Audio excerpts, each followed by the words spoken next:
Bizning jey biter deb ko'ngilda tusha boshladi. Utanma. Uğraşlı ayı әлі devam ete. Bizde жылы bo'lganda Antarktida eng soğuk aylarning birisi. Sağlarmısınız? Assalamu alaykum hurmatlilarimiz. Bari tek şağıştırğına bulğanның qadrin arttırırğa sәләтле. Şuna rahat jey bizge quanıp, şükür etip yaşayık. Sağınılğan, tapşırı, sağınılğan. Biz tapşırını başlar hazır. Biz barımızda seyahat etirge yaratабыз. Әміне seyahat ете тұрған yurtlarda көргенігіз бар ма? Біздің пәрәмеш пішіп шықты. Қазір біз аны пештен алып, майлы бізді. Хәлінде ашарға бола. Ormanda korkunç eybirler түгел. Siz de seyahatke jiyingansız iken, mında uçara тұрған қағидələrini öyrənigiz, ham bir qaşanda unutmağız. Qozanda 1971 yılda açılgan Arbuzovlar Muzeyi bilen tanışırğa tilövçiler için bizden video ekskursiya. Muzey yurtta galimler yaşagan vaqtdağı kun күріш mühiti saqlangan. Көргәзмәдә гаилә кулланган 19-нчы гасыр ахыры 20-нчы гасыр башы йорт җиһазы kun күріш әйберләренең төп нөсхәләре күрсәтелә. Qozandagысы үзенә күрә ямлы, ә без биләрдәгесенә барып кайтык.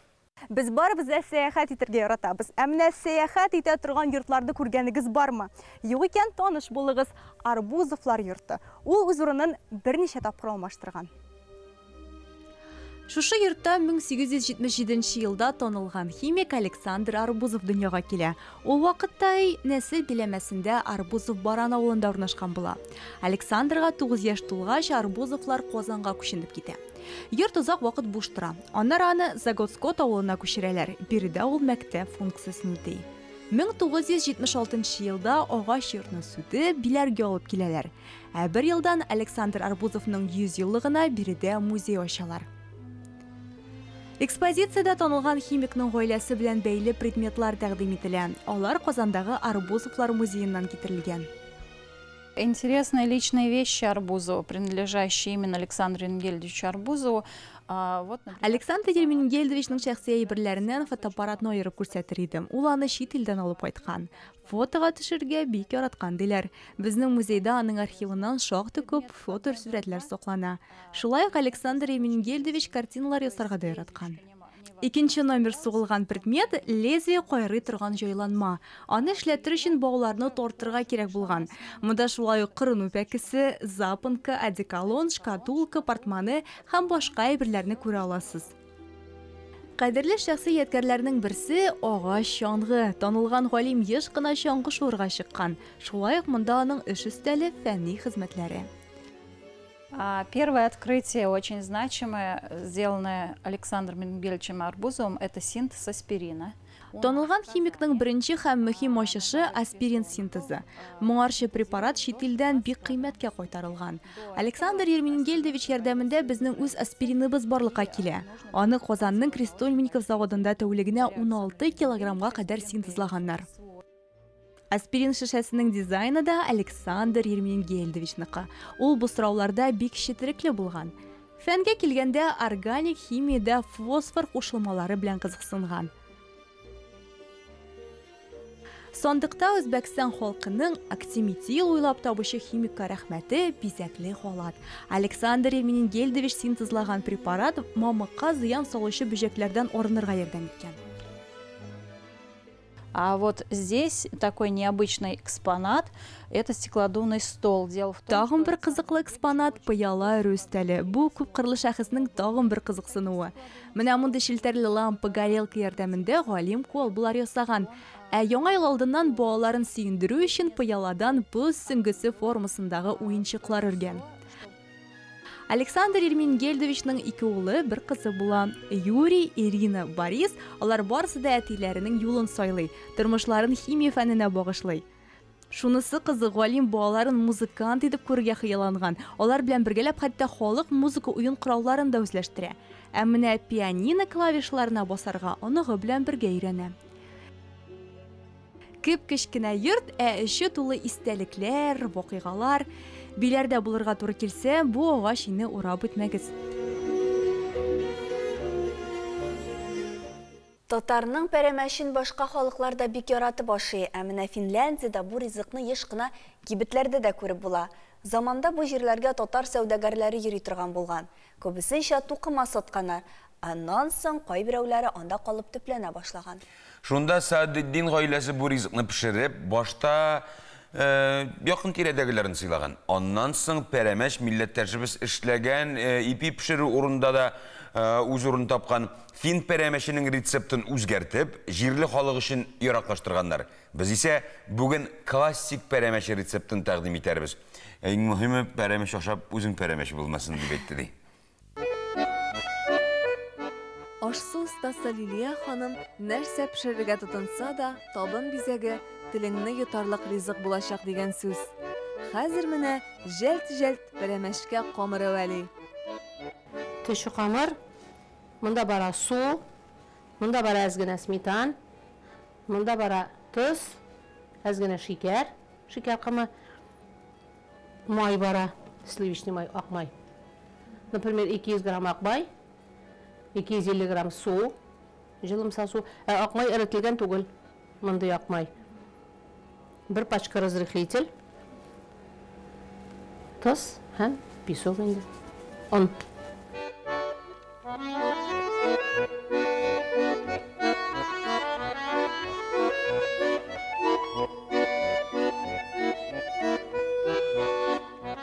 Лилия апаның кызы да ашсу ustaсы, әнисенең юлын дәвам итүче ул. Гомуми алганда да, һәм менә хәзер аш бүлмәсендә дә пәрәмәчне ясап бетерү вазифасы җитез генә аның кулына күчә. Кішкене детский наборлар алған емдігі уклаулар, пішақлары бар өзіне көре шунdan глинадан әйберлер ясыйдыры, пилмен ясағында пилмен қамыр бередірі, пилмен қамырынан печеньелер ясыйдыры. 4 yaşında, 5 yaşında indi ол бик ішлейдірі янда әйберлеріне, яратадыры. Min деп ясайым деп. Шундай болып туды мен. Әйе, менің қайнанамда шундай, өзімнің әліңдер шундай аш суға ыстап кішірізін. Хәзер эшлеген салабыз. Танай тенен фарш. Суган белән.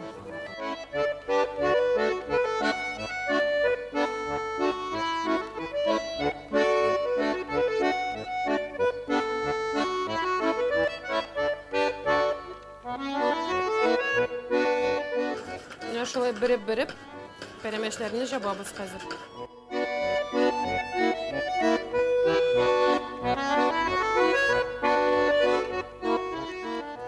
Ничек училищені бітірдім, 17-де. Шулай эшлейм.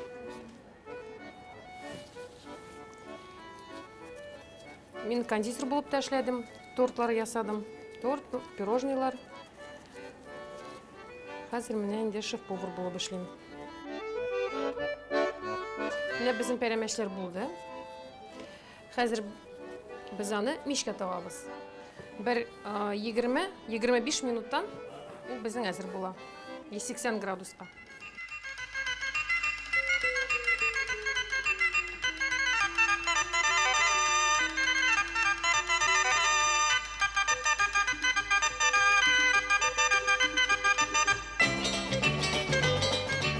Безнең пәрәмәч пешеп чыкты.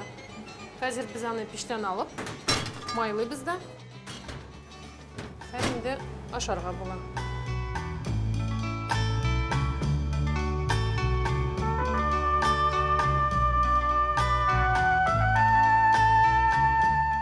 Хуш иссең, хуш иссе.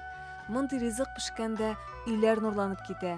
Һәм бу җылылыкны һәркемнең өенә җиткерәсе килә. Август айында табигать та үзенең төсләрен алыштыра башлый. Ямь-яшел төсләр саргая төшә, бу үзгәрешләр киемдә дә чагылыш таба. Әле генә кергән идек шау чәчәкле язларга, дип җырларга гына кала. Шуңа бүген Лилия без белеп ки сәхифәсендә көзге трендларга игътибар юнәлтер. Лилия Рәхимит, сүз сиңа. Исәнсез, җәйне ничек кенә яратсак та, ул ахырына якынлаша. Димәк, көзге киемнәр, трендлар турында сөйләшергә вакыт. Аларның кайберләре бәлки сездә каршылыклы фикерләр ятыр. Кайберләре инде күптән модадан чыккан кебек тоелыр. Әмма көз җитүгә инде үзегез дә шул киемнәргә тартылуыгызны сизмичә дә калырсыз. Иң элек подиумга күз салыйк.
Демәк, көз айларында нинди трендларга игътибар итәргә соң? Стиль юнәлешләренә килгәндә, бу сезонда гранж, панк һәм преппи стильләре актуаль булачак. Аларны үзара аралаштырырга да мөмкин. Ертык шалбарлар, оверсайз, трикотаж, җыйнаксызрак образ, булар барысы да гранж стиленә керә. Панк ул шундый тупасрак, бунтарь, кыю киемнәр. Бу ике стильдән сез нинди дә булса детальләрне ала аласыз. Ә менә преппи стилендә тулысынча киенергә мөмкин. Узган сәхифәләрнең берсендә мин бу стиль турында инде мәгълүмат биргән идем. Бер сүз белән әйткәндә, ул мәктәп формасын хәтерләтә торган кием. 2000 еллар юнәлешләре дә актуальлеген югалтмый. Алар аксессуарлардан, ниндидер детальләрдә чагыла. Мәсәлән, калын табанлы аяк киеме, каурилар, күзлек формалары, макияж, нәкъ менә 2000 еллар юнәлешен ала. Принтларга килгәндә, дизайнерлар төсле шакмаклы киемнәргә игътибарны юнәлтергә киңәш итә. Шулай ук курыкмыйча төрле принтларны катнаштырырга мөмкин.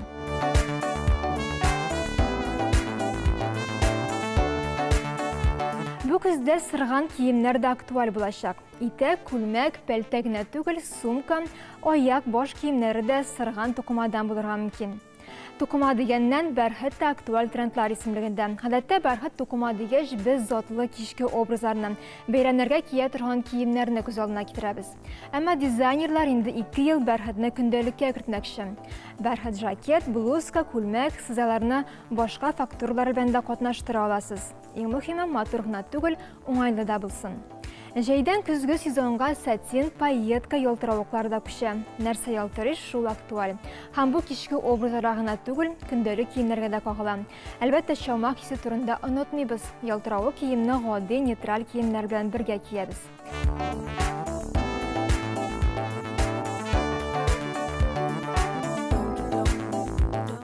Көзен әлбәттә трикотаж да һәрвакыт актуаль. Аның күләмле детальләре, бизәкләре булган сайларга тырышыгыз. Мондый киемнәр бу көзнең иң төп тренды булып санала.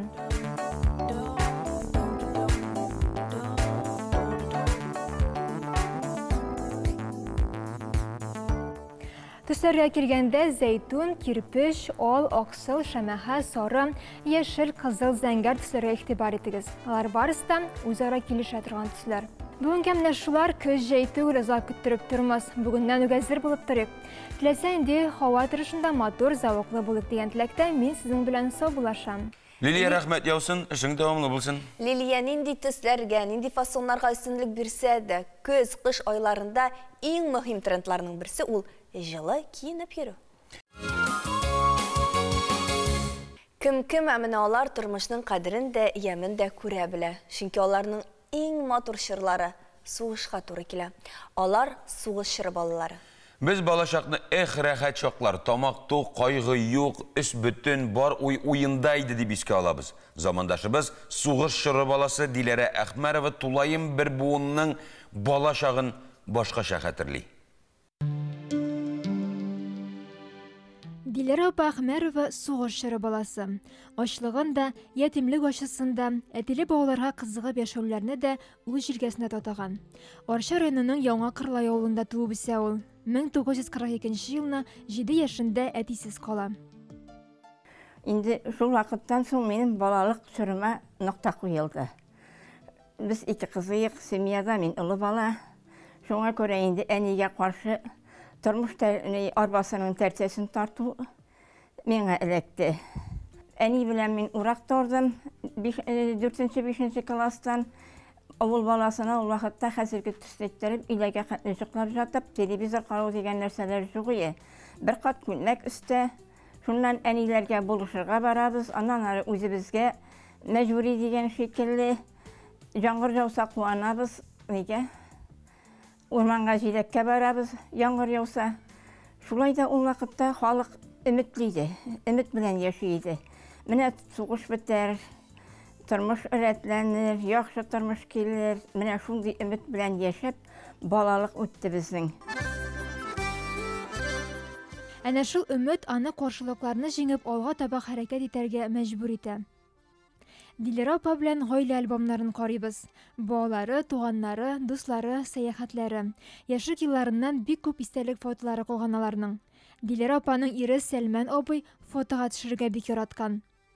Сәлман абый укытучы, аннан мәктәп директоры булып эшләгән. Диләрә апа белән 62 ел бергә тигез гомер кичергәннәр. 3 уллары бар. Аллаға шөкер, моңарчы улларыбыз бик әйбәт, тәртипле, тәүфиклы булдылар. Киленнәрем дә бик әйбәт. Менә кайталар, эшлиләр. Әле үз-үземне йөрткәндә нигездән кузгалмыйм. Менә шулай итеп яшәп торам, Аллаға шөкер. Кызганыч, Сәлман абый гына 2 ел элек бакыйлыкка күчә. Канаты сынса да Диләрә апа сынмый. Тормыш биргән әлеге зур сынауны да ковид җирендә җиңеп аякка баса ул. Көннәрегезне ничек үткәрәсез дигән сорауга Диләрә апа булай дип җавап бирә. Җитә ул үзе. Артып калмый алай. Мөмкин булганда укыйм, авыл халкына әле дин хезмәте күрсәтәм, мөмкин булганда, сәламәт булганда. 3нче ел әнә шул бабаем үлгән җылны ковидта кичердем, Казанда больницада жатып алдым. Мөмкин булганда укыйм, кешегә әнә шул ярдәмдәшәм сораган вакытта. Диләрә апа быел 88 яшын тутырган. Яшьләрне дә кат-кат тормыштан канәгать булырга чакырды ул. Канәгать булсыннар. Бүгенге хәзерге мул тормыштан канәгать булсыннар. Аллаһ Тәгаләнең биргәненә шөкер итсеннәр, тату булсыннар, нәфсле булмасыннар, бер-берсенә ярдәмчел булсыннар. Нигә Аллаһ Тәгаләнең биргәненә канәгать булып, шөкер итеп яшәсеннәр. Һәр вакыт изге дугада булган, күңел матурлыгын югалтмаган Диләрә апага без алга таба да якыннары янәшәсендә бәхетле гомер кичерүен телибез. Уку юлына кадәр санаулы атлалар калып бара дип уфтанадыр кайбер ата-аналар. Чөнки берничә атна эшендә әллә никадәр эш башкарып өлгерергә кирәк. Форма алу, уку кирәк яракларын барлау һәм әлбәттә сәламәтлекне кайгырту.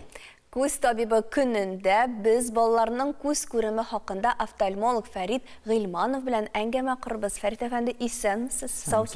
Саумысыз, хуш килдегез. Әлбәттә, инде бу күз күремен ул өлкән кешеләр өчен, балалар өчен бик кадерле бер. Баланың күзләренә көндә нинди тәрбия күрсәтелергә тиеш? Нәрсә дип әйтерсез? Күзне күбрәк ял иттерергә, күз белән яракка карарга кеше тиеш.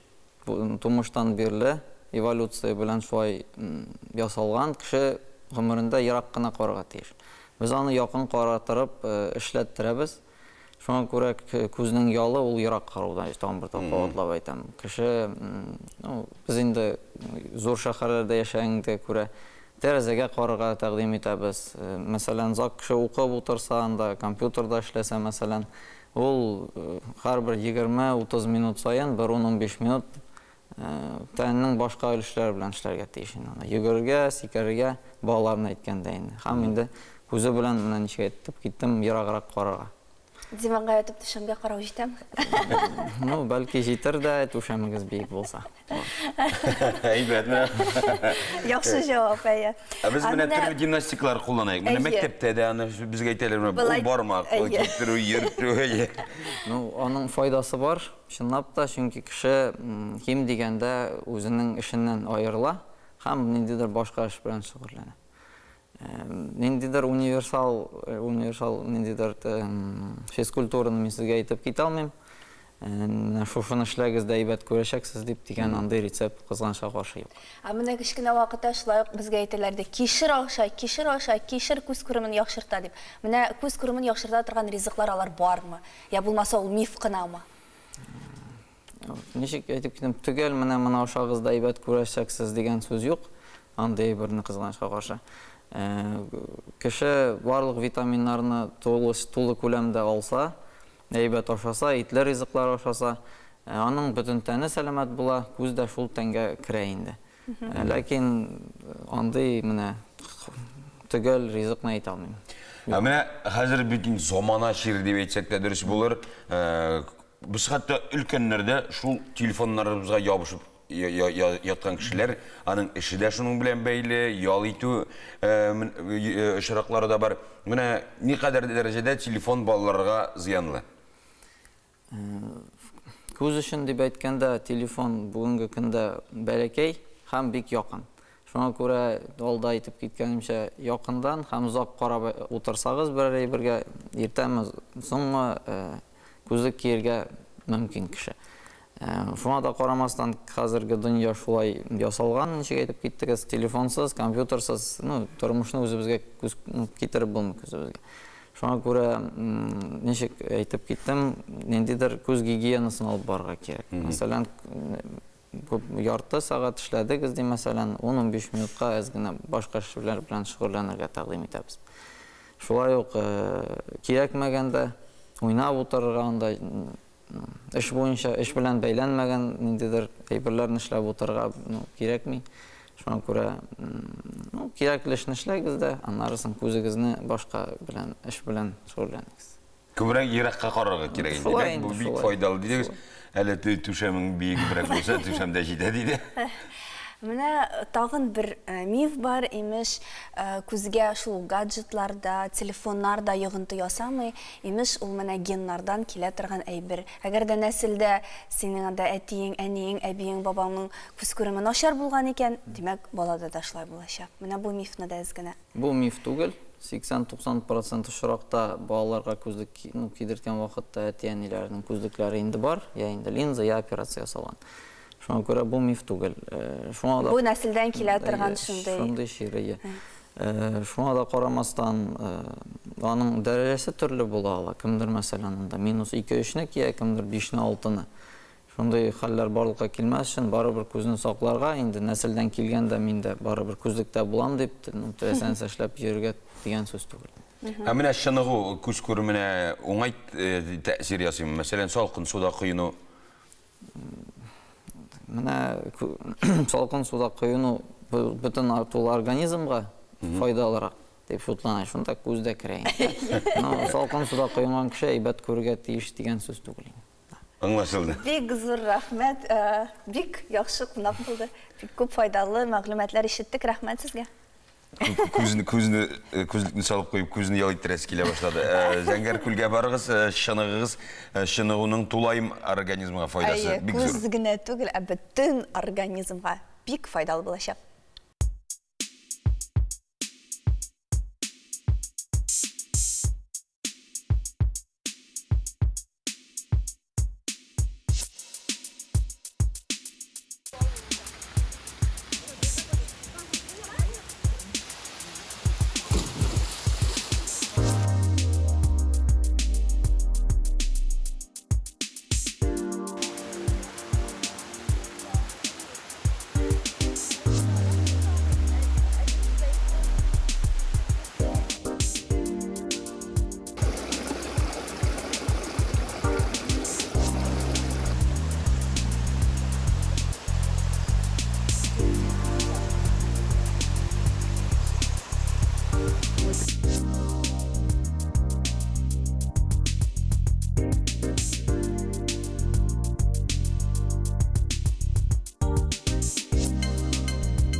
Хәзер шәһәрдә генә түгел, район җирлегендә дә ишек алдында уйнамыйлар, паркларга чыгып күңел ачалар. Ял итү бакчаларының да нинди төрлесе генә юк. Әмма анда чыгып күңел ачканчы, берникадәр кагыйдәләр белән танышып булу кирәк. Аларны безгә һәр вакыттагыча Зәйнәп искә төшерер. Җәйнең матур көннәрен өйдә утырып үткәрү гөнаһка тиң. Бигрәк тә балалар өчен. Сынаулы гына калган каникул көннәренең бер генә минутында бушка үткәрергә ярамый. Һава торышы әйбәт торган очракта походка барып кайтырга була. Урман моның өчен менә дигән урын. Кызыксынучан балалар өчен бигрәк тә бу юлы Зәйнәп белән Аяз да урманда.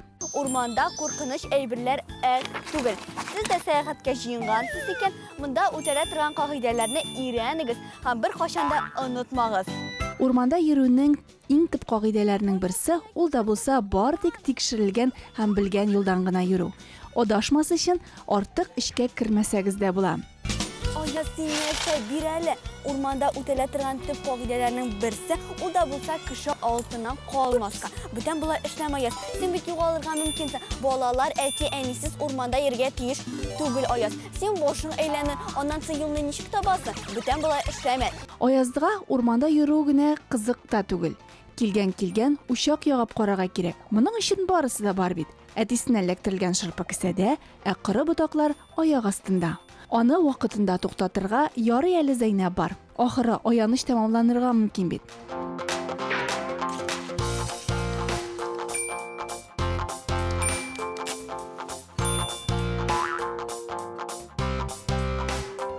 Ayaz dinlerse ormanda şırpı bilen oynarga yaramış. Çünkü bu diste yıllar yılgan kipken yapraklar zor yangın çağırga mümkün.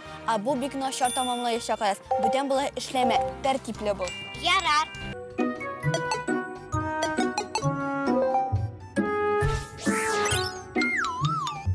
Orman da kimнеңдер йорты. Шуңа күрә биргә килгәч үзегезне кунакка килгәндәй тотыгыз. Ашап алсагыз, шуп калдырмагыз. Ayaz dinlerse bu en naşar hem en taralgan гадәтләрнең берсе. Ул да булса үз артыннан мусорны җыярга кирәк. Ayaz беләсезме нәрсәгә? Чөнки bu бутылкалар дистәлгән еллар эшерми. Аннан соң алар безнең табигатыбызны пычраталар. Ә безнең бит пычракта батасы килми. Күп кешеләр җәй көне урамга ял итәргә кирәләр. Ә үз артларыннан мусорны җыймыйлар Ayaz. Ә булар эшләргә ярамый. Дусларыбыз, siz de gel әлеге пластик бутылкаларны һәм шүпләрегезне үз артыгыздан җыеп җирегез, тәртипле булыгыз. Урман күңел ачу урны түгел, шунлыктан биредә шаулап йөрергә, кычкырып музыка тыңларга да киңәш ителми. Ayaz, sen нишлисең әле урманда син кунак кына. Ә кунак булсаң, тыйнак бул. Монда бик күп җәнлекләр һәм кортлар яши. Аларны куркытсаңыз, бик начар булачак. Бүтән булай эшләмә, музыканы сүндер. Бу кагыйдәне бер кайчан да онытма. Яхшымы? Әйе. Ayaz барлык кагыйдәләрендә исендә калдырды кебек. Урманга киләсе баруында үзен тәртипле тотачак. Сез дә балаларыгыз белән Шаян ТВ каналын карагыз. Шаян ТВ белән үскән бала тәртипле, акыллы, шәп бала була. Үләннәр җыеп өлгердегезме? Август ayında нинди үләннәр җыярга ярый? Bu хакта biz әлбәттә физиотерапевт Оксана Добронравова белән әңгәмә корырбыз. Һәм сорауларга җавапларны бергәләп ачыкларбыз. Оксана, саумысыз, хош килдегез. Исәнмесез, сау. Ярата мин кунакларда мәшгуль бушку белән килмәгәннәрен. Эшкә алып куйган. Әле менә август ayında үләннәр җыярга соң түгелме? Юк, соң түгел, җәй буе үләннәр җыярга иң вакыт. Хәтта кайбер үләннәрне көз көнне җыярга да була. Әнә хәзерге вакытта нәрсәләр җыярга киңәш итәр Хәзер мәтрүшкәләр беткәндер инде. Мәтрүшкәләр битеп бетмәгән әле, хәзер барысын да җыярга була. Мәсәлән, без вирусларга каршы сөйләшәбез бит инде. Беренчедән инде менә безнең үләннәр нутриентлар буенча сөзін алып барасым келедір. Чөнки организмга инфекциялар белән көрәшергә нутриентлар булыша. Иң беренче урынны витамин С ала. Ул безгә кан тамырларының стенкаларын яхшы хәлдә тотырга булыша, кан сыйыклыгын регулировать итә, һәм инде иммун системаны регулировать итә. Менә шул ук вакытта сез организмга файдалы якларын сөйлисез. Бүтән кешегә дә туры киләме үләннәр? Яки кайбер кешегә туры килеп бетмәскә мөмкинме? Үләннәр аларның кагыйдәләрен белеп куллансак, бүтән кешеләргә туры килә. Бар индивидуаль непереносимость аллергиялар, һәм инде бар 5-6 үләнне тәтмәгә ясасак, аның бер нинди зарары юк. Әмма ләкин мәсәлән, әйткәнем бар инде, мәсәлән, крапиваны без 10 көн эчсәк, тулысынча аны гына, менә аның тискәре эффектлары булырга мөмкин. Һәм инде обострениялар вакытында барыбер үләннәр белән сак булырга тиеш. Менә мондый кагыйдәләрне белсәк, безгә барыбызга да бик җиңел була. Вирусга каршы торырга ярдәм итүче үләннәргә кире әйләнеп кайтыйк әле. Беренче чиратта ул үләннәргә нинди үләннәр керә? Мәсәлән, менә С витаминын үзенә бик яхшы туплаган синеголовник үләне. Ул иммунный системаны стимулировать итә, кан тамырларына җавап бирә, һәм үзенә төрле нутриентлар, магний, калий, цинк нутриентларын туплаган. Цинк безгә, мәсәлән, слизистый оболочкаларга барьерный функцияны тотарга, вирусларга каршы торырга булыша. Икенче үлән инде безнең мелиса үләне. Мелиса үләне ул тынычландыра торган көчле үлән. Магнийны туплаган, чөнки магний безнең йөрәккә ярдәм итә, җыкларга ярдәм итә. Җыкы вакытында безнең мелиса эчәргә кирәк. Җыкы вакытында безнең мелатонин гормоны барлыкка килә. Ул гормон иммуностимулирующий гормон була, ул тынычландыра нерв системасын, йоклата һәм иммун системага көч бирә. Ничек дөрес итеп аны менә кайнатып эчәргә? Теге кайнар су гына салуда җитәме, я булмаса аның бер үзенең бер тәртибе бармы? Кайнар су 90-80 градустагы кайнар су җитә. 100 градусны без алмыйбыз, чөнки 100 градуслы су витаминнарның күләмен төшерә. Файдалы үзлекләрен киметә. Әйе, шуңа күрә без сразу кайнаган суны берничә минут тотабыз, 1-5 минут тотабыз, шуннан гына салабыз. Һәм инде үләннәр буенча сөйләшкәндә без ярты сәгатьтән алып 5-6 сәгатькә настаивать итәргә бирәбез. Шуннан бөтен файдалы маддәләр үләннәрнең чыга суга һәм бик тәмле әйбәт чәй була. Һәм инде без үлән чәйләрен кайнар да салкында түгел, менә шул средний температурада эчсәк, ул организм бик яхшы үзләштерә үләннәрне. Һәм инде мин бик яратам үләннәрне, чөнки ул безнең буш аптека була. Һәм алардагы менә шул маддәләр магний, цинк, калий, кальций да, аннары күбрәк аскорбин кислоталары, флавоноидлар, алар барысы да булыша организмга инфекция белән көрәшергә. Һәм үләннәрдә алар табигый күләмдә булалар. Һәм организмны үзләштерергә бик яхшы проблемалар юк аның белән. Табигатьнең зур бүләге инде бу, аны бары тик куллана белергә генә кирәк. Табигатьнең зур бүләге чынлап әйткәндә. Менә хәзер уңыш мулдан, кар кызыл карлыганда, крыжовникта безнең менә табында иелеп ята нәрсә эшләргә белмибез, нәрсә эшләтергә аларны. Жуабыз да ашыбыз.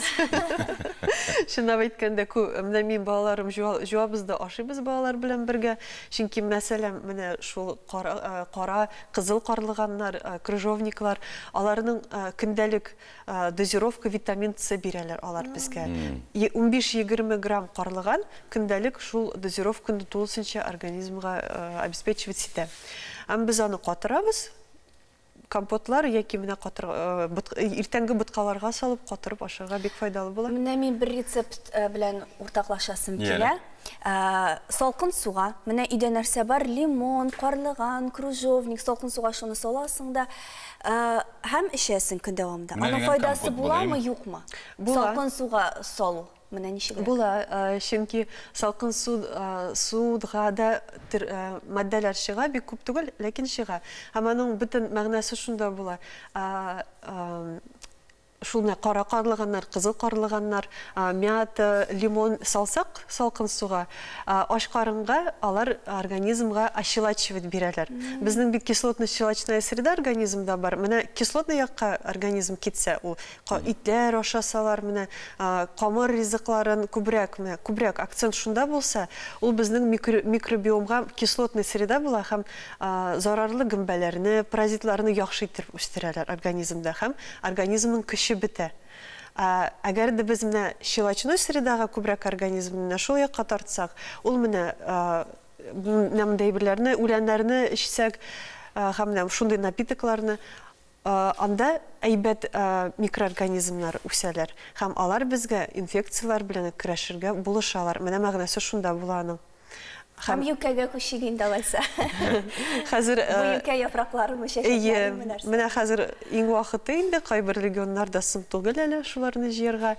Һәм инде менә юканың яфраклары да, чәчәкләре дә бик файдалы организмга, чөнки алар жаропонижающий эффект белән бик бай, тынычландыра торган эффектлары бар, һәм менә организмга көч бирә торган эффектлары бар. Слизистыйларны, ул да слизистыйларны яклый вирусларга каршы. Һәм инде аларны балаларга ярый, тынычландыра торган менә эффектлары бик яхшы була, җыклата торган. Кич белән чәйгә кушып, 5-6 үләннәр белән бергә бик яхшы була эчәргә. Аның бер зыяны да юк, аллергияга каршы да көрәшергә булышы организмга. Оксана, рәхмәт яусын. Инде сез безнең табигать бүләкләрен дөрес куллана беләсез, файдасы тисен. Кунакка килгән өчен тагы бер кат рәхмәт. Тазалыкка булсын. Бүтін Дүния Татар Конгрессінің 8-ші съезді тәмам. Аның барышын біз ТНВ каналы аша күрсәтеп бардық. Бүгін Тояны ноктасында кешке 7-дә нәтижелер ясарбыз. Карамыйча калмагыз. Съезд үтте, әмма милли чаралар дәвам итә. Алар белән атна сайын Дәрья сәхифәсендә Ләйсән Хөснуллинны таныштырып бара. Хәзер дә аның үзенә сүз бирәбез. Ләйсән, рәхим ит. Исәнмесез, мөхтәрәм тамашачыларыбыз, республикабызда һәм чит төбәкләрдә яшәүче кадерле милләттәшләребез. Моннан 100 ел элек борынгы Сөмбер шәһәрендә нибары 3000-гә якын татар яшәгән булса, бүгенге көндә Ульяновск өлкәсендә 150 000 милләттәшебез гомер итә. Төбәк татарлары үзләренең активлыгы һәм эшчәнлеге белән күпләргә үрнәк булып тора. 25 кешедән торган Ульяновск делегациясе әле яңа гына Казанда Бөтен дөнья татар конгрессы съездында катнашып кайтты. Мәртәбәле съезд делегатлары белән өлкә губернаторы Алексей Русских очрашты. Чыннан да күп милләтле Сөмбер Ульяновск өлкәсендә татарлар төбәкнең иҗтимагый һәм сәяси тормышында озак еллардан бері аерым бер урын алып тора. Аларны министрлар, шәһәр җитәкчеләре, район башлыклары һәм төрле дәрәҗәдәге депутатлар арасында да күрергә була. Татарский народ один из коренных народов России и второй по численности в Ульяновской области. Татар халкы Россиядагы төп халыкларның берсе, алар Ульяновск өлкәсендә сан буенча 2нче урында тора. Милләт вәкилләре татар халкының гореф-гадәтләрен, мәдәниятен саклау буенча зур эш алып баралар. Алар башка милләтләр белән бергә гомумроссия мәдәниятен саклау һәм икътисадын үстерүгә дә лаеклы өлеш кертәләр. Иң беренче татар милли мәдәни автономиясе дә моннан 25 ел элек нәкъ менә Ульяновскида оеша. Аның составына 10-дән артык фән эшлекләре, мәгариф һәм мәдәният хезмәткәрләре кергән. Автономия беренче чиратта үзенә максат итеп, өлкә мәктәпләрендә ана телен укыту мәсьәләләрен куя. Бу уңайдан авылларда гына түгел, шәһәрдә дә проблемалар байтак әле. Преподаватели татарского языка проблема. Вот в первой школе мой сын младший учит. Мәктәпләрдә татар теле укытучылары җитмәү дә зур проблема. Минем улым шәһәрнең 1200 бала укый торган беренче мәктәбендә укый. Мәктәптә татар балалары күп булса да, ана теле дәресләренә бар тик минем бала гына йөри. Бала саны да аз булганлыктан укытучыларның хезмәт хакы да түбән. Менә бу мәсьәләне дә хәл итәсе иде. Губернатор белән булган очрашуда мөфти Илдар хәзрәт Сафиуллин ислам динен кабул итүнең 1100 еллыгы уңаеннан өлкәдә оештырылучы чаралар хакында бәян итте. Һәм өлкә хөкүмәтенә мөселманнарның рухи ихтыяҗларын канәгатьләндерүдәге уңышлы эшчәнлеге өчен рәхмәт белдерде. Бу уңайдан чыннан да төбәктә планлы рәвештә зур эш алып барыла. Мы со своей стороны создаем самые разные и неизменно комфортные условия для сохранения национального. Татар телен, мәдәниятен һәм традицияларын саклау буенча без үз ягыбыздан шартлар тудыру өстендә эш алып барабыз. Ел сайын субсидиялар, грантлар бирелә, мәктәпләрдә дәресләр, түгәрәкләр оештырыла. Бу ел 4нче тапкыр бөтен халык яратып йөри торган федераль Сабан туйны кабул иттек. Телевидениедә татар телендә тапшыручыга газета басыла. Татар автономиясе белән бергәләп һәр төрле кызыклы һәм файдалы проектлар өстендә эшлибез.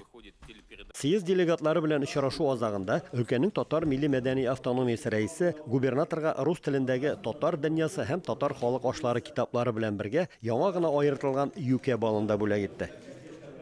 Җыр күңелне яшәртә. Башкортстанда традициягә әйләнгән Җырлы Гали фестиваленә быел 5 ел тулды. Туймазы районының Төмәнәк авылында оештырылган әлеге Җырмың бәйрәменең географиясе елдан-ел киңәя. Быел фестивальдә Казахстан, Татарстан, Орынбур, Самара һәм Мәскәүдән килгән үзешчән коллективлар катнашкан. 2 көн барган җыр бәйгесендә тәкъдим ителгән чыгышлар милли йолалар белән үрелеп барган.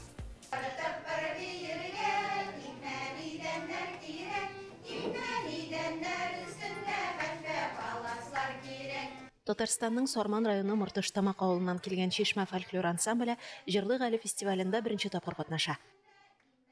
Без инде Татарстан буенча шушындай конкурсларда, фестивальләрдә катнашабыз. Биектауда, түгәрәк уеннарда, Азнакайда, Шатыртауда, Мамадышта, Кирмәндә. Сарманлыларның шәхси модельерлары да бар. Илүзә Фаррахова Туймазы районына бару турында белгәч тә чигү эшенә тотына. Безгә бик тиз кирәк булгач, озак булмады инде. 15-20 көндә чигеп бетердем мин аларны. Менә кызларга мастер-класслар оештырмысыз? Теләкләр булса оештырам, только бер дә теләкләре юк әле. Эш күп диләр. Быйыл фестивальда илебездән генә түгел, Казахстанда яшәп иҗат иткән татарлар да катнаша. Гәрчә артистлар арасында татар җырларына мөкиббан булган казахлар да бар. Бөек Тукаебызның бала чагы узган Уральск шәһәреннән килүче Ялкын ансамбле әлбәттә чыгышының зур өлешен шагыйрьгә багышлаган. Сул буенда таллар бар, яфрагында таллар бар. Безнең хәл Аллага шөкер, сездә нинди хәлләр бар? Җырлый Гаилә фестиваленә аерым ям өстәүче былтыргы гран-при ияләре Крәшин татарларыннан торган Туганай ансамбле.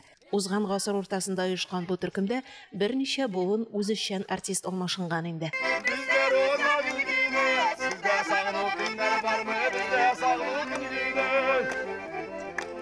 Быйыл Җырлый Гаилә фестивалендә беренче тапкыр Мәскәү татарлары да катнашты. Мәскәү мишәрләре төркеме картуш такмакларын тәкъдим итте. Кайчандыр Нижгар якларыннан чыккан татарлар бәрәңге утырткан вакытта кыска итеп язылган такмакларны нәкъ әнә шулай дип йөртәләр.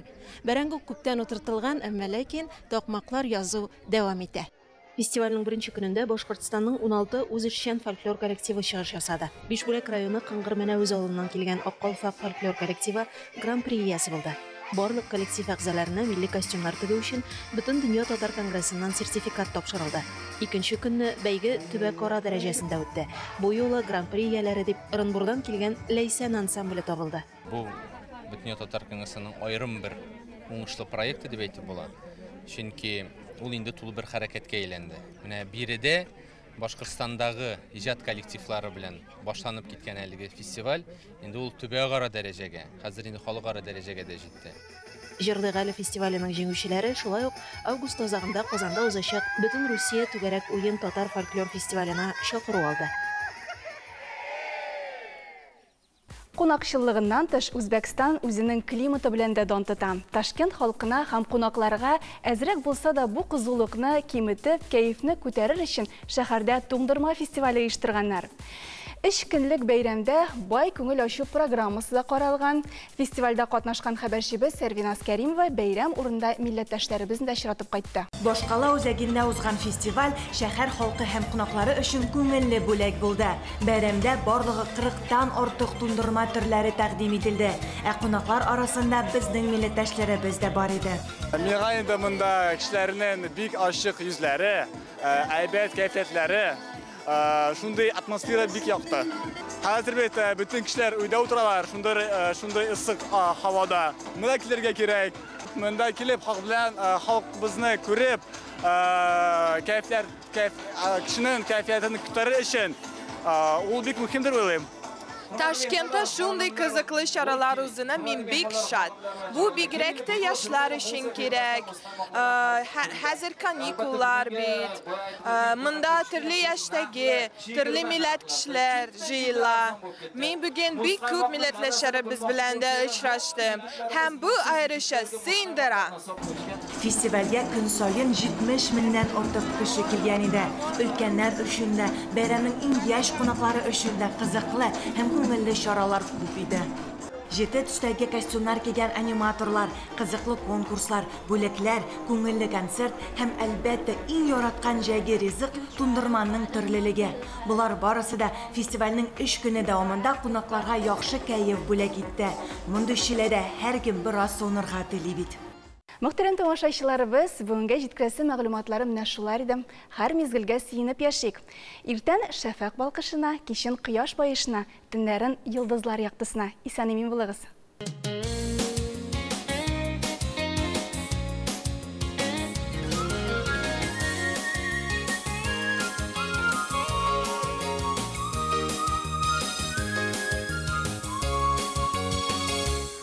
Саулармысыз, хөрмәтлеләребез, сезне кабат манзарада сәламлибез. Август айын төрле халыкта төрле шатыйлар. Төрки халыклар Тимуз диләр, ягъни ушак яндыру вакыты дигәнне аңлата икән. Фарсы телендә мордат, ягъни гомерлек тормыш дигәнне аңлата. Гарәпләр Сүмбилә диләр. Бу ай Сириус йолдызы исемен йөртә. Халыкларның айлары да, теле дә, бәйрәмнәре дә аерылып тора. Безнең өчен кадерле вакыйгаларның берсе ул Республика көне. Казанда 1971 елда ачылган Арбузовлар музее белән танышырга теләүчеләр өчен бездән видеоэкскурсия. Музей йортта галимнәр яшәгән вакыттагы көнкүреш мөхите сакланган. Күргәзмәдә гаилә кулланган 19 гасыр ахыры 20 гасыр башы йорт җиһазы көнкүреш әйберләренең төп нөсхәләре күрсәтелә. Казандагысы үзенә күрә ямлы, ә без биләрдәгесенә барып кайтыйк. Біз барыбыз сәяхәт итәргә яратабыз. Әмма сәяхәт итә торган йортларны күргәнегез бармы? Юк икән, таныш булыгыз, Арбузовлар йорты. Ул үз урынын берничә тапкыр алмаштырган. Шушы йортта 1877 елда танылган химик Александр Арбузов дөньяга килә. Ул вакытта нәсел биләмәсендә Арбузов баран авылында урнашкан була. Александрга 9 яшь тулгач Арбузовлар Казанга күченеп китә. Йорт озак вакыт буш тора. Аннары аны Заготскот авылына күчерәләр. Биредә ул мәктәп функциясын үти. 1976 елда агач йортны сүтеп, биләргә алып киләләр. Ә бер елдан Александр Арбузовның 100 еллыгына биредә музей ачалар. Экспозициядә танылган химикның гаиләсе белән бәйле предметлар тәкъдим ителә. Алар Казандагы Арбузовлар музееннан китерелгән. Интересные личные вещи Арбузова, принадлежащие именно Александру Енгельдовичу Арбузову. Александр Енгельдовичның шәхси әйберләреннән фотоаппаратны аерып күрсәтер идем. Ул аны чит илдән алып кайткан. Фотога төшергә бик яраткан диләр. Безнең музейда аның архивыннан шактый күп фотосурәтләр саклана. Шулай ук Александр Енгельдович картиналар ясарга да яраткан. Икенче номер сугылган предмет лезвие кайрый торган җайланма. Аны эшләтер өчен багларны тартырга кирәк булган. Монда шулай ук кырын үпәкесе, запонка, одеколон, шкатулка, портманы һәм башка әйберләрне күрә аласыз.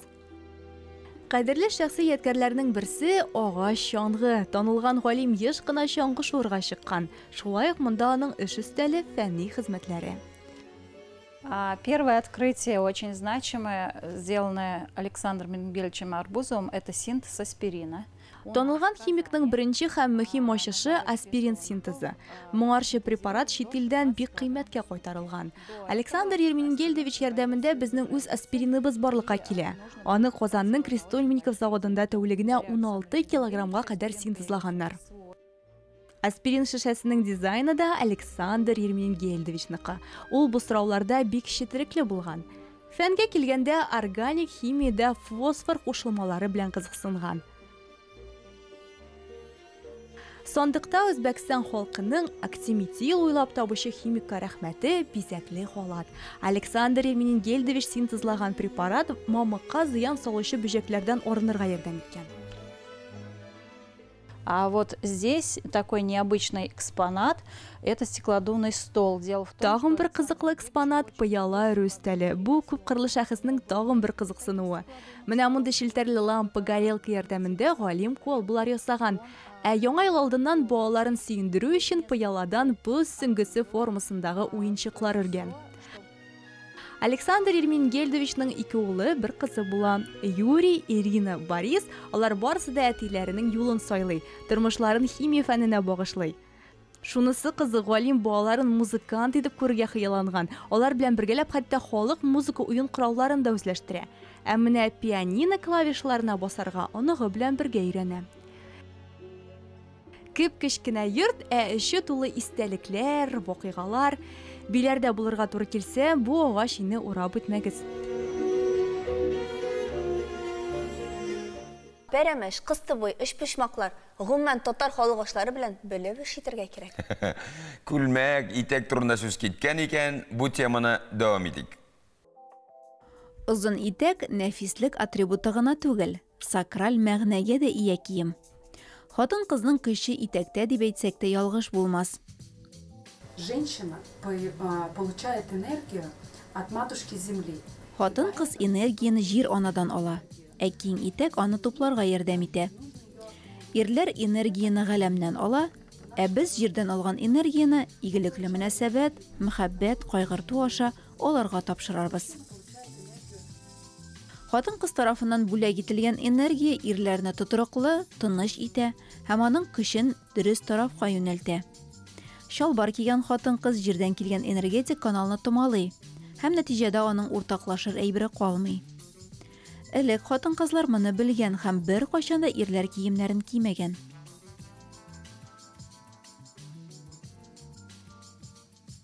Күлмәк кигәч хатын-кыз гүзәл затка әверелә. ул айрым бер халәткә керә. Хәрәкәтләре салмак, ул кабаланмый. Шулай итеп, хатын-кыз үзенең асылына кайта.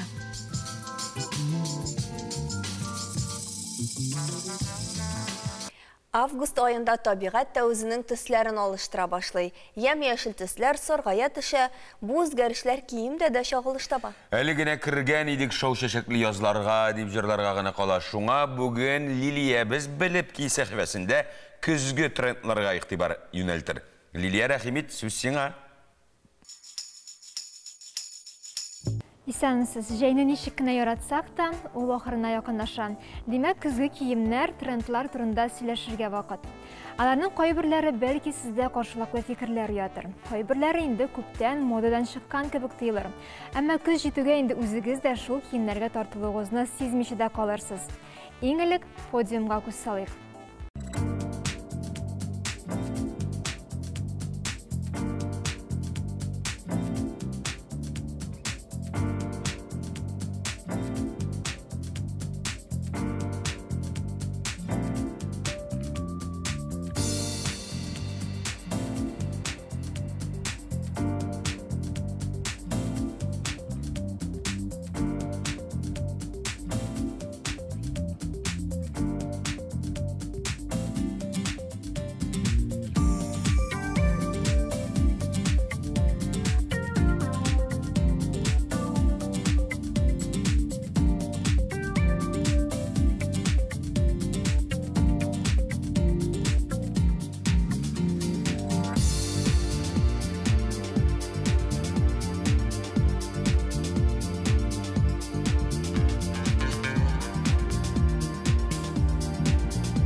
Димәк, көз айларында нинди трендларга игътибар итәргә соң?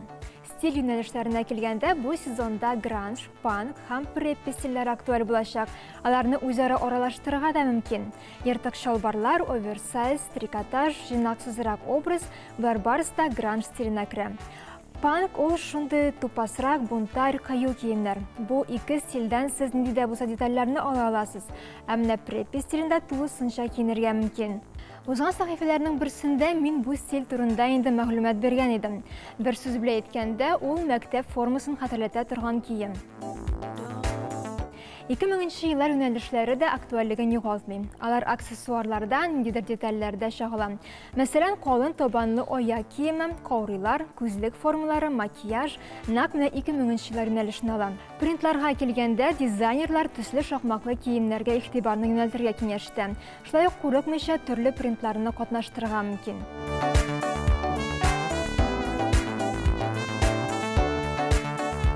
Бу көздә сырган киемнәр дә актуаль булачак. Итәк, күлмәк, пәлтә генә түгел, сумка, аяк, баш киемнәре дә сырган тукымадан булырга мөмкин. Тукыма дигәннән бәрхәт тә актуаль трендлар исемлегендә. Гадәттә бәрхәт тукыма дигәч без затлы кичке образларны, бәйрәмнәргә кия торган киемнәрне күз алдына китерәбез. Әмма дизайнерлар инде 2 ел бәрхәтне көндәлеккә кертмәкче. Бәрхәт жакет, блузка, күлмәк, сызаларны башка фактуралар белән дә катнаштыра аласыз. Иң мөһиме, матур гына түгел, уңайлы да булсын. Җәйдән көзге сезонга сатин, пайетка, ялтыравыклар да күчә. Нәрсә ялтырыш, шул актуаль. Һәм бу кичке образларга гына түгел, көндәлек киемнәргә дә кагыла. Әлбәттә, чалмак хисе турында онытмыйбыз. Ялтыравык киемне гади, нейтраль киемнәр белән бергә киябез.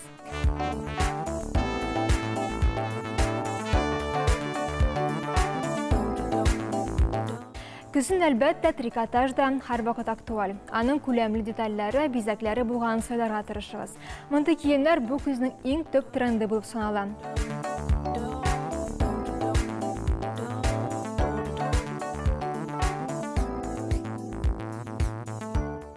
Төсләргә килгәндә зәйтүн, кирпеш, ал, аксыл, шәмәхә, сары, яшел, кызыл, зәңгәр төсләргә игътибар итегез. Алар барысы да үзара килешә торган төсләр. Бүгенге менә шулар көз җәй түгел, озак көттереп тормас. Бүгеннән үк әзер булып торыйк. Теләсә инде һава торышында матур, зәвыклы булып дигән теләктә мин сезнең белән саубуллашам.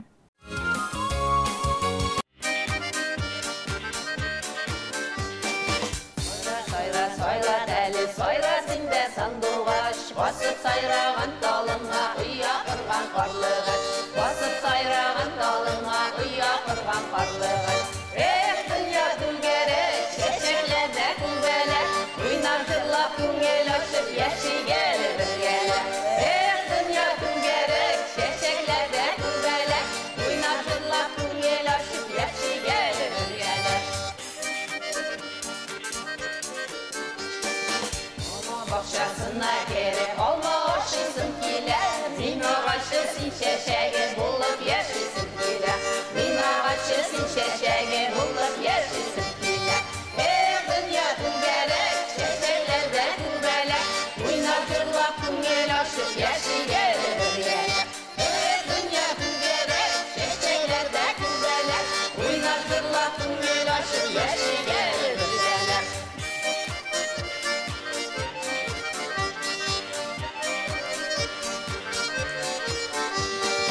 Қолындағы балдағымның номері 88, сау сәлемет матур етіп яшәгісіз бітпеген. Сау сәлемет матур етіп яшәгісіз бітпеген. Дүния күлгерек, шешеклерде күлбелек, ойнап жырлап көңел ашып яшигелі біргелі. Дүния күлгерек, шешеклерде күлбелек, ойнап жырлап көңел ашып яшигелі біргелі. Dünya tügerek, şeşeklerde kübelek, jırlap külüp oynap biyip, yaşık işlik bir gelip. Muzikal шығарылышыбыздың қонақлары Балташтан келген ансамбль, ансамблінің де ниндиялы, ғайләлі ансамбль. Ғайла башлығы жырлар яза, башқалар шуны сәхнәдә башқара. Ансамблінің жетекшісі бүгін өзімізде қонақта. Ол біздің Фердания Алексеева. Исәмсіз? Исәмсіз. Фердания ханым, саумысыз, хош келдіңіз. Рахмет. Шақ қаттырдыңыз ма? Әлігі жырының да сөздерін сіздің иптәшіңіз ирігіз жазды ма? Әйе. Николай Алексеев біздің бірге ғұмыр бойы мәдәниетті эшләдек. Һәм менә ул 15-нче елларда шундый аңгар илһам килде. Бір 60-70 жырны шулай язды. Ә милләте белән бит ул, беләсезме? Удмурт. Әйе. Шын татар жырларын бик матур итеп ижад итте инде менә. Һәм біз аны үзебезнең яшәгән җирлектә халкыбызга бүләк итәбез. Менә шул хәллек матур итеп үзегезнең гаилә турында сөйлисез, әле менә 50 елга якын инде бергә эшлибез, инде бергә яшибез дә дисез. Ә нишләп менә 15-нче елда гына яза башлады икән? Кая булган аның әлеге талант? Кая йөргән? Менә шундый чыры була торгандыр, әйме. Ул бит яшьлек җырлары 80-нче, 90-нчы елларда без шул гөрләп мәдәниятте эшләп яшьлек инструменталь ансамбльләре оештырган иптәшем, тормыш иптәшем ул шундый көчле итеп алып барган. Шул чырлар инде яшьлек бит үзе матур. Әйе, соңыннан бит инде ул кеше ничектер әзрәк моңлана башлый, күңелгән индидер илһам. Менә шулай килә башлый бит. Шулай бит.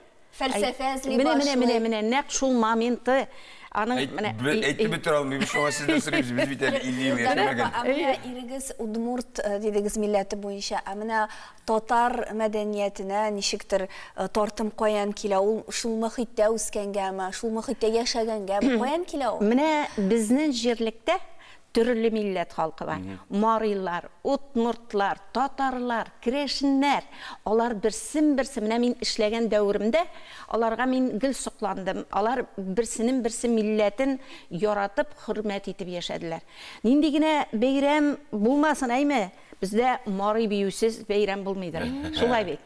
Менә удмурт биюләр. Алар бит кешегә менә ниндидер бер көч илһам бирә торган биюләр. Әйме? Менә шушыннан килеп чыгадыр дип уйлыйм инде менә. Сезнең ансамбльдә гаиләгездән кемнәр чыгышлар ясый? Кызыбыз Роза безнең. Ул укытучы, әмма ләкин ул шуның хәтле хәзер инде үз өстендә укып, психологиядә укыды. Ул менә шундый укытучы. Тик тормый торган. Менә шундый бик рәхмәтле без үзебезнең ул балаларыбызга. Мәдәниятта алар безнең бөтен биюләрне ул оештырадыр. Улыбыз Артур шулай күңеле белән.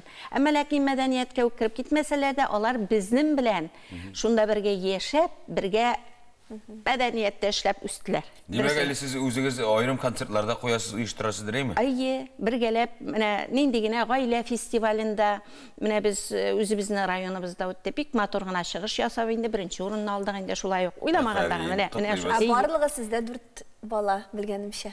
Әйе, тагы безнең әле, біз менә шундый шыр булды, әйме, балаларыбыз чыгып китте, ниндидер шыр булды.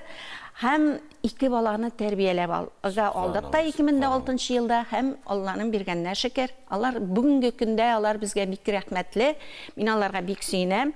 Улым армияларда йөреп кайтты, Иван дигән, ансы Краснодарда. Бүгенге көндә туганнарым да эшли. Ну, дөнья күреп кайтам диде инде. Кызыбыз шулай ук кияүгә чыгып инде балалар үстереп, менә шулай яшәп ята. Кияүләребез, киленнәребез, киленебез Ләйсән, кияүбез Василий. Сыкланырлык гаилә, аннан Рөстәм, менә шулай. Менә шулай гөр килеп, тыныч кына үзебезнең яраткан җиребездә Дорга дигән Балташ районы шундый күп милләтле авыл яши торган. Көлдә дә Удмуртчада җырлар язамы? Әйе. Аннан әйттем, ул бер ара гел татарча. Бит әйдә үзеңнеке. Әйе. Аннан соң безнең сөйләшү безнең якларда гел менә татар мөхите. Булды инде дөресеңне. Хәзер теге һәркем үзенекен әйтә дип әйтәм инде. Татар мөхитендә яшәдек, үстек дип әйтик инде. Балаларыбыз да шулай. Үз телендә белә татарчада бик яхшы беләме? Менә чираттагы чыгышыгыз сезнең Удмурт телендә булачак, шулай бит? Әйе.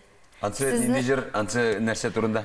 Водуратна вачкыса дип атала инде. Улаймы ярату, бу таби, ну, тормышны ярату, мәхәббәт, менә шундый. Сезнең гаиләгезгә туры килә торган җыр инде алайса. Тагы бер исемне тизел Водуратна. Водуратна вачкыса. Мин бит инде Водуратна вачкыса. Әйе, мин татар кызы, Удмурт егетенә кияүгә чыгылды инде. Әйме 79 еллар инде. Бик матур, мин сокланам аның шундый гомере буе баянис инде. Улаймы гомер буе баянда уйнап. Һәм менә шундый шырлар булды. Эшлибез, без бит инде ул кешесе артык дигән түгел. Алдыбызга бирелгән эшләргә эшлибез. Алдыбызга куелган максат. Халкыбызга хезмәт иттек, хөрмәт иттек. Бер-беребезнең милләтләребезне. Менә мин сокланам үзебезнең яктагы халкыбызның тырышлыгына, аларның. Мин гомерем буе шул халык белән менә барыбыз да шулар белән бергә яшәдек. Менә. Без сезгә сокланабыз. Шул ноктада әйе сезгә телевизион сәхнәбезне тапшырабыз. Рәхмәт. Водуратна вачкасы. Рәхмәт. Сез дә карамыйча калмагыз.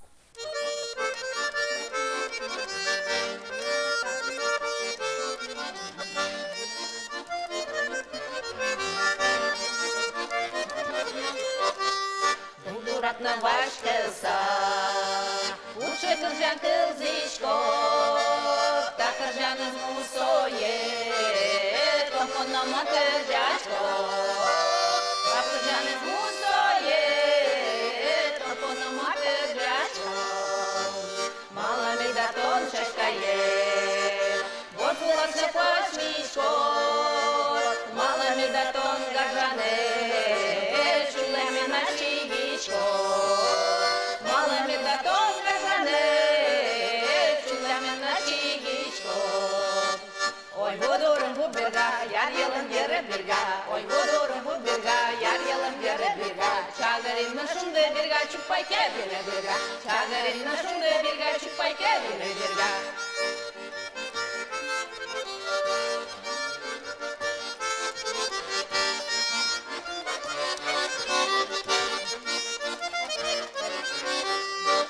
Пушачка пуке, бачен бача шора, чутна чунда джужаку, витишка то не дора. Чутна чунда джужаку, витишка то не дора. Коркладоран люпуле, тода туна чашка есть, пиналдыр я коткинле, но люэдыр я ратоне. Пиналдыр я коткинле, но люэдыр я ратоне. Ой, водорым бу берга, яр елын бере берга. Ой, водорым бу берга, яр елын бере берга. Чагаринмен шундай берга, чупайке бере берга. Чагаринмен шундай берга, чупайке бере берга.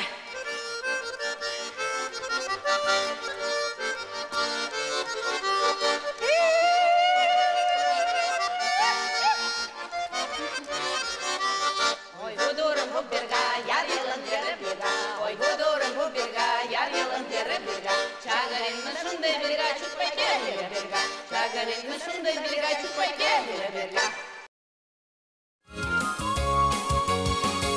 Oku yılına kadar sanaulu atlalar kalıp bara deyip uftanadır kayıp ratanalar. Çünkü bir nişatına işinde 50 kadar iş başkarı bilgirge gerek. Formal oku gerek yarakların barlav hem elbette selametlikini kaygırtu.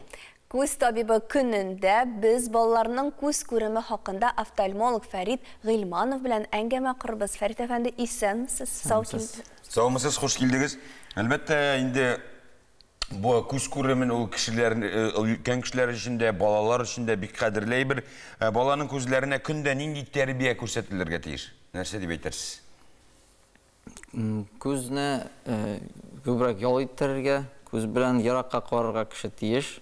Тумыштан бирле эволюция белән шулай ясалган, кеше гомерендә ярак кына карарга тиеш. Без аны якын каратырып эшләттерәбез. Шуңа күрә күзнең ялы ул ярак карауда, тагын бер тапкыр атлап әйтәм. Кеше, без инде зур шәһәрләрдә яшәгәнгә күрә тәрәзәгә карарга тәкъдим итәбез.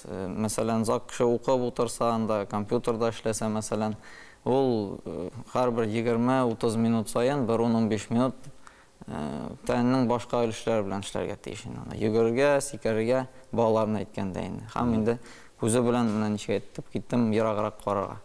Диванга ятып түшәмгә карау җитәме? Бәлки җитер дә, түшәмегез бик булса. Әйбәт менә. Яхшы җавап, әйе. Без менә төрле гимнастикалар кулланыйк. Менә мәктәптә дә аны безгә әйтәләр, ул бармак, ул китерү, йөртү. Аның файдасы бар, чынлап та, чөнки кеше ким дигәндә үзенең эшеннән аерыла һәм ниндидер башка эш белән шөгыльләнә.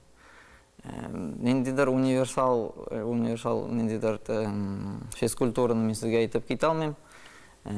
Шушыны эшләгез дә әйбәт күрәчәксез дип дигән андый рецепт кызганча каршы юк.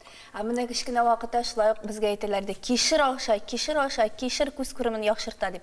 Менә күз күремен яхшырта торган ризыклар алар бармы? Я булмаса ул миф кынамы? Ничек әйтеп китәм, түгел, менә ашагыз да әйбәт күрәчәксез дигән сүз юк. Андый берне кызганча каршы. Кеше барлык витаминнарны тулы күләмдә алса, әйбәт ашаса, итле ризыклар ашаса, аның бөтен тәне сәламәт була, күз дә шул тәнгә керә инде. Ләкин андый менә төгәл ризыкны әйтә алмыйм. Менә хәзер бит замана шир дип әйтсәк тә дөрес булыр. Без хәтта өлкәннәрдә шул телефоннарыбызга ябышып яткан кешеләр, аның эше дә шуның белән бәйле, ял итү очраклары да бар. Менә никадәр дәрәҗәдә телефон балаларга зыянлы? Күз өчен дип әйткәндә, телефон бүгенге көндә бәләкәй һәм бик якын. Шуңа күрә алда әйтеп киткәнемчә, якындан һәм озак карап утырсагыз, бергә иртәме, соңмы күзлек киергә мөмкин кеше. Шуңа да карамастан хәзерге дөнья шулай ясалган, ничек әйтеп киттегез, телефонсыз, компьютерсыз, тормышны үзебезгә китереп булмый күзебезгә.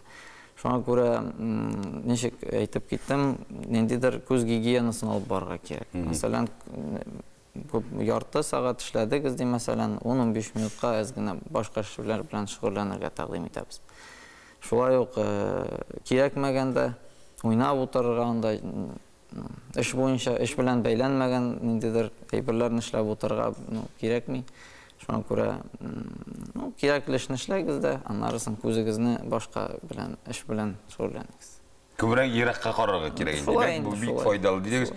Әле түшәмең биегрәк булса, түшәмдә җитә диде. Менә тагын бер миф бар, имеш, күзгә шул гаджетларда, телефоннарда йогынты ясамый, имеш, ул менә геннардан килә торган әйбер. Әгәр дә нәселдә синең анда әтиең, әниең, әбиең, бабаңның күз күреме начар булган икән, димәк, балада да шулай булачак. Менә бу мифны да әзгенә. Бу миф түгел. 80-90% очракта балаларга күзлек кидерткән вакытта әти-әниләрнең күзлекләре инде бар, я инде линза, я операция ясалган. Шуңа күрә бу миф түгел. Бу нәселдән килә торган шундый ширәе. Шуңа да карамастан, аның дәрәҗәсе төрле була ала. Кемдер мәсәлән анда -2-3-не кия, кемдер 5-6-ны. Шундай хәлләр барлыкка килмәс өчен барыбер күзне сакларга, инде нәселдән килгәндә мин дә барыбер күзлектә булам дип, теләсәң эшләп йөрергә дигән сүз түгел. Әміне шынығы күз көріміне оңай тәсір ясым. Мәселен, салқын суда құйыну.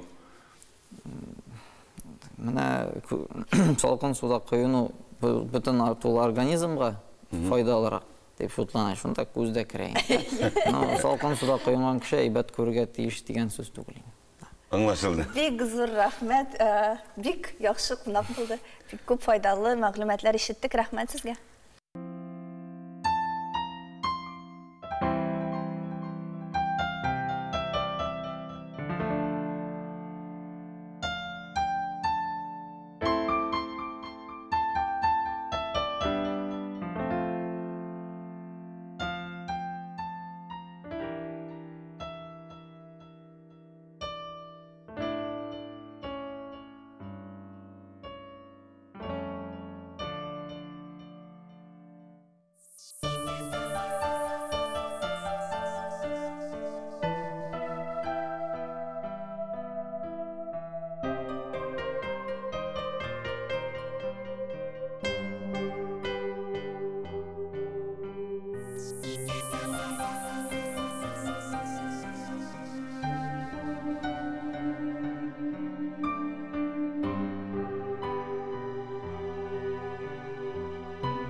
Республика һәм шәһәр көнендә төп бәйрәм мәйданнарының берсе пирамида концертлар залында узучы Болгар радиосы концерты булачак. Бу көнне казанлыларны һәм башкалабыз кунакларын уникаль тамаша көтә. Тамашаның кайбер серләрен кунагыбыз җырчы Винарис Илигит ачар. Исәнсез, Винарис. Исәнсез, Луиза, исәнсез, Алмаз. Сәлам. Студия, сәлам, кадерле тамашачылар. Хош килдегез. Аллага шөкер. Җәйләрегез ничек уза? Менә дигән. Шуннан да бу җәй булмады дип әйттеләр, әйме. Минем өчен барыбер шу хәтле әйбәт матур уза инде ул җәй. Һаман да Алла бирсә август аенда, сентябрьдә аенда да җылы булса, җал итәргә барам мин. Эшлим дә. Аллага шөкер. Бөтен нәрсә була. Концертлар сагындырдымы? Концертсыз утырмыйбыз, Аллага шөкер. Җәй көне дә бик күп концертлар булды, open air'лар булды. Тамаша залында түгел, урамда сабан туйлар үзегез алыңыз бит. Open air бит хәзерге вакытта бик актуаль бит инде, бик креатив шундый концертлар бара. Open air саф һавада. Сез үзегездә бик креатив һәм Болгар радиосы үткәргән концертта да шундый ук креатив чыгыш булыр дип ышанабыз. Нинди җыр булачак? Нинди чыгыш әзерлисез? Яңа җыр әзерлим. Безнең Перимнән алып килгән җырларның берсе инде. Хамис Азмуханов язган, Мирай Искәдеров сүзләрен. Ул яңа җыр дип әйтә алмыйм мин аны. 20 ел элек мин аны уже җырлаган идем, но әле чыгармадым. Теге тамашачыларга былай үзем өчен генә җырладым. Менә хәзер яңа аранжировка ясатып, яңа клип төшереп, Алла бирсә, сез дә күрәсез, тамашачы Алла бирсә күрер. Ансы инде 30 августта булачак, Алла бирсә бәйрәм көнендә. Менә җырларны сайларга кем ярдәм итә сезгә? Менә Перимнән килде бу җыр дисез. Кем булыша дип? Минем дуслар күп бит. Һәр дусларга мин башта ул җырны җырлыйм да күрсәтәм. Әйтәләр, әйбәт җыр дип, мин аны алам. Әгәр әйтәләр, ну, Винарис булай гына инде. Алмыйм. Чөнки минем беләсезме, ничек дип әйтим, дуслар күп әйткәнемчә. Алар минем һәр дус минем музыкаль критик дип әйтим. Кемгәдер сүзләре ошый, кемгәдер көе ошый. Һәм минем үземнең мин аны продюсер да әйтә алам, Гүзәлия бар, ул Гүзәлия композитор да, татар кешесе буларак, ул карый да әйтә Винарис әйбәт җырлар. Аларга кирәк. Әгәр ушамаса алма, үзем язам дип әйтә. Винарис Карагзел, сез татар телендә генә җырлыйсызмы? Башка телләрдә Юк, русча да җырлыйм, инглизчә дә җырлыйм. Ну, шулай бит инде, акча кирәк бит. Гел татарча гына җырлап акча бирмиләр. Шулай инде. Хәзерге Ул ягы да бар икән. Бар шул. Гел татарча гына китмәр бит кеше. Мин чөнки наполовину еврей, наполовину татарин булгач, шуңа күрә миннән нәрсәдер теге новенькое кирәк дип, другое что-то да кирәк дип әйтәләр. Динарис, менә сез әйттегез, яңа җыр башкарам дип, менә безнең студиягә килгән башка җырчылар да, алар шулай ук. Без яңа җыр башкарабыз, премьер булачак дип әйтәләр. Димәк, әлеге концертның бер фишкасы ул менә яңа җырлар башкару. Yok, her җырчы өчен, тем более бит видеоконцерт, съемочный концерт дибез бит инде. Анда үзебез тырышабыз яңа җырларны алып килергә. Чөнки телевидениедә күрсәтсеннәр, яңа җырлар дип бар дип, шуңа күрә яңа җырларны алабыз инде. Менә шиялек җыры, ул инде шиялектә җыры яңа дип саналамы? Аның тарихы ничек? Яңа җыр түгел, ул тоже шулай ук Пермьнән алып килгән җыры. Адис Маликов кие, сүзләрен инде Татарстан егете. Ленур Ихсанов язган сүзләрен, киен инде безнең Пермь композиторы Адис Маликов язган. Ул җырга уже 3 ел. Ну, почему-то рәхәтләнеп аны яраталар, тыңлыйлар, бийләр, җырлыйлар да. Аны тыңларга гына түгел, хәтта карарга да яраталар, чөнки аның бик кына кызыклы клип төшергәнсез. Менә ул тарихны да сөйләгез әле, ничек төшерелде? Ул клипны без Ләйсән Махмутова белән бергә төшердек. Ул режиссер буларак инде, сценарий язды һәм, ну, үзегез күрдегез анда нәрсә генә юк ул клипта. Ул клипны Ләйсән вообще бер көндә генә сценарий язып, шул көнне без снимать та иттек инде ул клип. Тамашачыларга әйтер сүзең бармы? Бар. 30 августта бик күп сүзләр әйтеләчәк дим. Килегез концертка, бик рәхәтләнеп карагыз. Шуннан да кеше әзерләнә. Күпме эш, түгел инде ул эш бит инде ул. Килегез, сез аны күрергә тиешсез. Демәк, Шишексез күрәчәкбез.